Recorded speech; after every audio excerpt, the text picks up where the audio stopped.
సింగూరు నుంచి లిఫ్ట్ చేసి సంగమేశ్వర బసవేశ్వర అని 2 లిఫ్ట్ పెట్టుకున్నాం.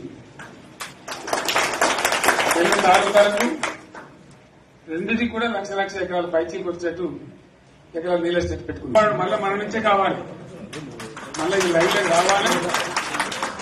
అందరు మంచిగా ఉండాలి. మనకు మన పార్టీకి కులం లేదు, మతం లేదు, జాతి లేదు. తెలంగాణలో ఉన్న ప్రతి బిడ్డ మనోడే. వాళ్ళు ఏ మతం ఉన్నారు, ఏ కులం ఉన్నారు మనకు అవసరం లేదు. ఈ తెలంగాణ బార్డర్ గీత లోపలిన బిడ్డలు అందరు మన వాళ్ళే, అందరూ బాగుపడాల్సింది. ప్రతి ఒక్కరికి న్యాయం జరగాల్సింది. ఆ న్యాయం జరిగి ఆ ఫలితాలు తెలంగాణకు వచ్చేదాకా ఇంకెవ్వడు కొట్లాడాడు, ఎవరితో కాదు. అది అవతార పంచాంగం. మళ్ళా మనమే కొట్లాడాలి. అంతేనా? పక్క మాట ఇది. కొట్లాడదాం కదా. ప్రాణం పోయినా సరే తెలంగాణకు రక్షకులు మనమే. తెగించి కొట్లాడాల్సిందే. తెలంగాణ హక్కులను కొట్లాడాల్సిందే. మనమే కొట్లాడి తీరాల్సిందే అన్న రెండవ మాట లేదు. కాబట్టి దయచేసి అవసరమైన సందర్భంలో మీ జిల్లా నాయకులు పిలిపిస్తారు, రాష్ట్రం నుంచి నేను కూడా పిలిపిస్తాను. మీకు సిద్దపడి ప్రత్యక్ష ప్రజా పోరాటాలు లేవదీసైనా సరే మన ప్రాజెక్టులు సాధించుకోవాలి, మన నీళ్లు సాధించుకోవాలి, మన ప్రజలకు అన్యాయం జరుగుతుంటే ఎదురు తిరగాలి, కొట్లాడాలి. తప్పకుండా ప్రజలకు న్యాయం చేసేదాకా మనం ముందుకు పోతూనే ఉండాలి. తెలంగాణ కోసమే బయలుదేరిన జెండా గులాబీ జెండా. తెలంగాణను సాధించింది గులాబీ జెండా. తెలంగాణను మంచిగా చేసి లైన్లో పెట్టింది గులాబీ జెండా. భారతదేశంలో నంబర్ 1 అనేక విషయాల్లో చేసి సాధించి చూపెట్టింది గులాబీ జెండా. ప్రాజెక్టు చెరువు కింద నీళ్ళు తీసుకుంటే బంద్ చేసినాం, నీటి తీరువ రద్దు చేసినాం. అట్లా ఎన్నో సదుపాయాలు చేసుకున్నాం. రైతులకు బాగా జరుగుతుంది. అప్పుడప్పుడు ఏమవుతుంది, కొన్ని దుష్ట దినాలు వస్తాయి, చెడు గడియలు వస్తాయి. మనోళ్ళు కూడా అలవోకగా ఓట్లేసింది. మీరు గొప్పలో మీరు మాణిక్యరావుని గెలిపించింది.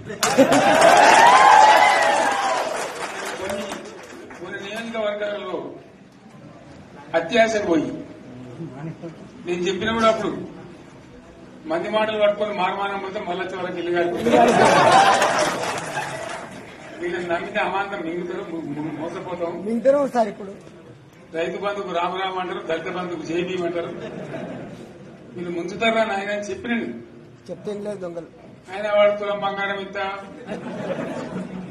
నీకు ఏంటి, నీకు బంగారం వడ్డానం పెడతాను కానీ ఆయన నమ్మి ఏమో మీ సంగతితో చూద్దామని ఆయన వేశారు. వేసండి ఇంకా పైన బాయిలో పడ్డారు. అయిపోయి ఉన్నాయి అన్ని నీకే. మళ్ళా మొదటికి వచ్చానా కైలాసం ఆడలో పెద్ద పామించినట్టు అది మళ్ళీ. అంతే కదా. ఆలోచన లేకుండా ఎటు పడితే అటు ఎవడో ఏదో చెప్తే నమ్మి ఓట్లేస్తే ఏమైంది అనేది ఒక మంచి గుణపాఠం ఈ తెలంగాణ. గ్యారంటీగా మంచిగా సంసారం జరుగుతుంది. తుమ్మకచ్చినాం, రైతులు ఇంత ముఖం తెలివైతుంది, బాకీలు కట్టుకుంటుండ్రి. ఎంతో మంది పాపం సిటీలు వేసుకుంటారు, ఏదో వేసుకుంటారు. రైతు బంధు పైసలు పడితే ఎంత సంతోషం ఉంటుంది. ఆయన పోయి నేను గంగలు వేసుకుంది. ఇప్పుడు వాడు ఇద్దరు ఏదో భగవంతుని కడతాడు. ఎక్కడ సార్ పోతాదే పుట్టింది. ఇచ్చినప్పుడు మోసం ఏదో మళ్ళీ ఎలక్షన్ కోసం దానికోసం చేస్తారు తప్ప కడుపునిండా ప్రేమ ఇచ్చేది ఇట్లే ఉంటుందా? సర్పంచ్ ఎలక్షన్ పెట్టింది సార్. ఉన్నప్పుడు కరోనా వచ్చింది.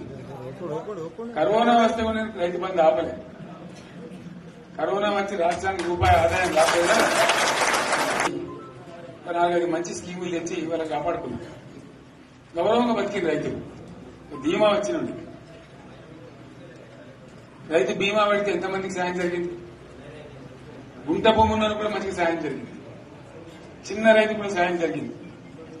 అట్లా అందరికి మనం గొర్రెల కాపులకు గొర్రెలు ఇవ్వడం కానీ, చేప పిల్లలు కానీ అనేక రకాల అన్ని వర్గాల ప్రజలను ఎట్లా ఆదుకోనట్లు ఆదుకున్నాం. మా తెలంగాణ కదా మేము తెచ్చుకున్నాం కష్టపడి. మా వాళ్ళందరూ పైకి రావాలి. కాంగ్రెస్ గవర్నమెంట్ కూడా ముస్లింలో ఓట్లేసుకున్నాం తప్ప ముస్లింలకు మనం చేసిందా? ఇమాం మౌజాన్లకి మన జీతం ఇచ్చిందా? మనం వచ్చాకనే ఫస్ట్ టైం మనం గుర్తించి వాళ్ళని గౌరవించుకున్నాం. ముస్లిం మైనార్టీ పిల్లలకు, మన గిరిజన పిల్లలకు, మన ఎస్సీ పిల్లలకు, మన బీసీ పిల్లలకు ఎంత మంచి రెసిడెన్షియల్ స్కూల్ పెట్టుకున్నాం. అందరినీ కూడా ముందుకు తీసుకుపోవాలి. ఇవాళ మన కళ్ళ ముందనే నాకు బాధ కలిగేది ఏంటంటే చిన్న వర్గాల ప్రజలు కాన్వెంట్ స్కూల్లో చదివించలేదు, వాళ్ళ పిల్లలు కూడా బాగా చదవాలని చెప్పి ఎస్సీలకు, బీసీ, మన మైనార్టీ సోదరులకు గురుకుల పాఠశాలలు పెట్టారు. అద్భుతమైన చదువు చదువుకునేవారు. ఇలా మొత్తం రోజు బడి పిల్లలు విషాహారము, కడుపు నొచ్చుడు, బాధపడు, పురుగులు అన్నం పెట్టుడు, పిల్లలు వెళ్ళిపోతున్నారు. ఆ స్కూళ్ళ నుంచి ఇళ్లకి వెళ్ళిపోతున్నారు. తల్లిదండ్రులు కూడా భయపడి తీసుకుపోతున్నారు. ఏం ఘోరం ఇది నాకు అర్థం కాదు. మళ్ళీ ఇది చేసినాడు కూడా ఇప్పుడు మళ్ళీ అదే కాంగ్రెస్ పార్టీ అంతేనా? మళ్ళా పాత కాంగ్రెస్ మోపైంది, మళ్ళా కరెంట్ కోతలు మోపైంది. వెనకాలం ఇంకేం గతి అవుతుందో మార్చి చెప్పి ఏమవుతుందో ఇంకా కరెంటు కోతలు మోపైనాయి, మంచినీళ్ళు సరిగా వస్తలేవు, అడిగే నాతులు లేడు. ఎవడన్నా గట్టిగా నిలబెట్టి నిలదీసినట్టే వాళ్ళని పోలీసు నిలబట్టేయడం. ఇదేనా రాజ్యం? ఇట్లా ఉండదా రాజ్యం? ఎందుకు వచ్చింది ఈ పరిస్థితి చెప్తా. నాకు తెలిసి నాకేం గుర్తులేదు.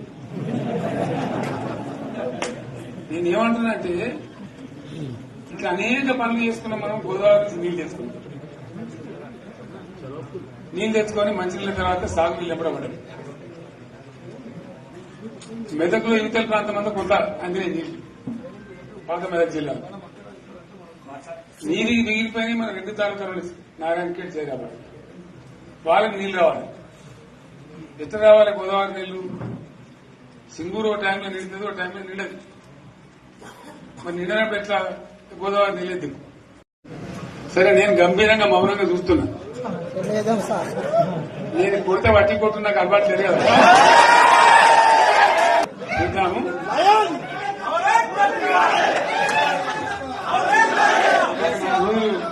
కానీ అన్నట్టుగా నేను చూస్తా ఉన్నా. కానీ మనోళ్ళందరూ కూడా ప్రతిపాదిస్తుంది ఏంటంటే, 1 సంవత్సరం జరిగిపోయింది, సంగమేశ్వర ఆన్నే పన్నది, బసవేశ్వర ఆన్నే పన్నది, పాలమూరు ఉత్పత్తుల పథకం ఆన్నే పన్నది, కాళేశ్వరం అట్లా ఎండబెడుతున్నారు.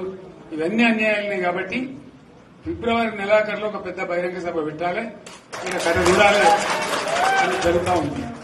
కాబట్టి మీరు కూడా పెద్ద ఎత్తున దయచేసి ఆ సభకు కదిలి రావాలి. వస్తాం సార్, దూరమే ఉండదు. ఆ రకంగా తెలంగాణ శక్తి ఏందో మరొకసారి చూపించి వీళ్ళ మెడలు వంచి ఇప్పుడు సాధించాలి. భవిష్యత్ కోసం కూడా కొట్టాడకు మనం సిద్ధంగా ఉండాలని తెలియజేసుకుంటూ, పరమేశ్వర్ గారికి అంతటి లోకమంత్రం ఇది. ₹1 కోటి భూమి ఇప్పుడు 50 లక్షల హెక్టార్లు.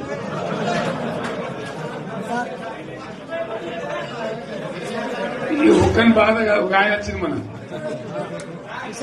ఒక ఆయన ఒక 10 మంది వచ్చారు హైదరాబాద్కి. అందులోకి 2 ముస్లిం సోదరులు వచ్చారు. साहब सोब तबाह हो गया, इफलासी मुफलसी बहन क्या तो तुम्हारे क्या हुआ बहन, तुम्हारे क्या हो? तुम हैदराबाद में तुम लोग बैठे, मेरा कारोबार है साहब, मेरा छोटा मोटा कारोबार है, होटल भी है, 70% गिर गया। हर कोई पूछ रहे, हर कोई केसीआर भी याद कर रहा है सामान. వాళ్ళు మాట్లాడుతున్నారు. ఎక్కడ ప్రతి ఒక్కరు భూముల ధరలు పోయినాయి, మందు పోయినాయి, మసాలా అన్ని పోయినాయి. ఎంత మంచిగా 4 ఎకరాల రైతు నేను 4 కోట్ల ఆశాలని అనుకుంటుండే, అంత ధీమా ఉంది. ఎంత బాగుండే. హైదరాబాద్ నుంచి అడిగితే కూడా వచ్చి మనం ఇయ్యకపోదు భూములు, డిమాండ్ పెరగాను. అంత బ్రహ్మాండంగా మారుమూల ప్రాంతంలో కూడా 40 లక్షలు 50 లక్షలు ఎకరానికి ఉండేది. అటువంటిది సగానికి సగం పడిపోయి మొత్తం నాశనం చేశారు. వీళ్ళు ఇట్లే వదిలిపెడితే ఇంకింత నాశనం అవుతుంది. కాబట్టి మనం కొట్లాడాల్సిందే. నేను ఇంకొక మాట మీకు చెప్తా. ఎలక్షన్లలో నేను మస్తుగా చూసిన 50 ఏళ్లలో పార్టీలు గెలితే ఓడితాయి.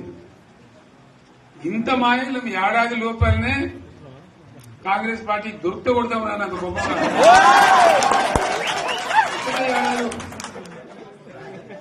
ఇంకా వాళ్ళ పొంద తెలివికి నిన్న వారి పార్టీడే మంది పెట్టాలి. అదేందో పోలింగ్ పెట్టిన వాడు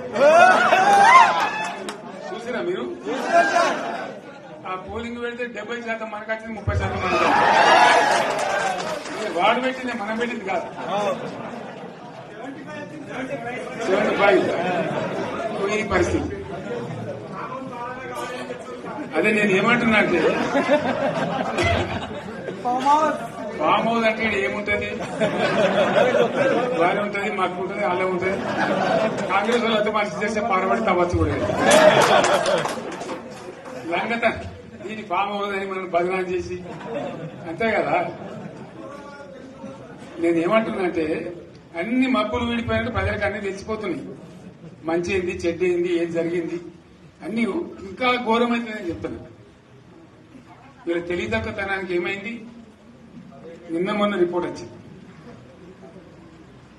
comptroller and auditor general of India అని కాగ్ అంటారు దాన్ని. కాగ్ రిపోర్ట్ వచ్చింది.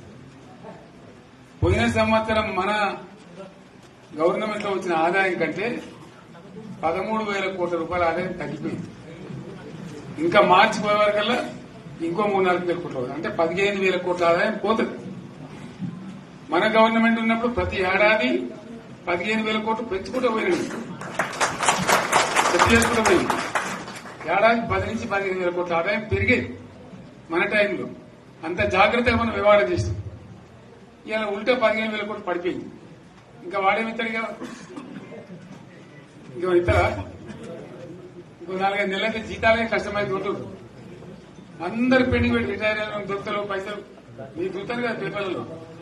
సో ఆ విధంగా రాష్ట్ర ఆర్థిక పరిస్థితిని కూడా దివాలా తీయించారు.